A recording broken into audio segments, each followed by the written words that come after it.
ভাই বলে দেয় কোন ইউটিউবার যাতে মিজান ভাই কোনো দোষ যাতে কেউ না দেয়, যে খাবার নষ্ট হইতেছে মিজান ভাই দোষ দিল আমার কিছু হইব না, কিছু হইব না।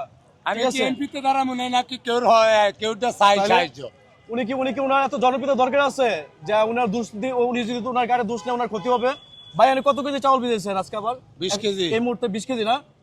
সকাল থেকে পর্যন্ত কত কেজি মাংস কত কেজি চাউল পাক করছেন? 40 কেজি মাংস আর 60 কেজি চাল অলরেডি শেষের পথে। 20 কেজি 80 কেজি মাংস আর পাকাবেন? হ্যাঁ হ্যাঁ, ওই যে ভাগাইতাছি আবার এক্সট্রা করে ওই যে ওটা দেন নিচে ওখানে পাকাইতেছে। দৈনিক 100 কেজি চাউল 100 কেজি মাংস চলবে ইনশাল্লাহ। হ্যাঁ মিজান ভাই, 150 কেজি মাংস 100 কেজি চাউল 150 কেজি মাংস 100 কেজি। নতুন এস্টিমেট আসতেছে, নতুন আইলে বড় হইছে কালকে তো নতুন কি আর নতুন পাইলে আসছে, বড় পাইলে আসছে। এই যে চাউল ডাইলে দিচ্ছে। ভাতও কিন্তু ফার্স্ট ক্লাস, দেখো চিকুন চাউলের বাউল, চিকুন চাউলের বাউল, ভাত কিন্তু ফার্স্ট ক্লাস।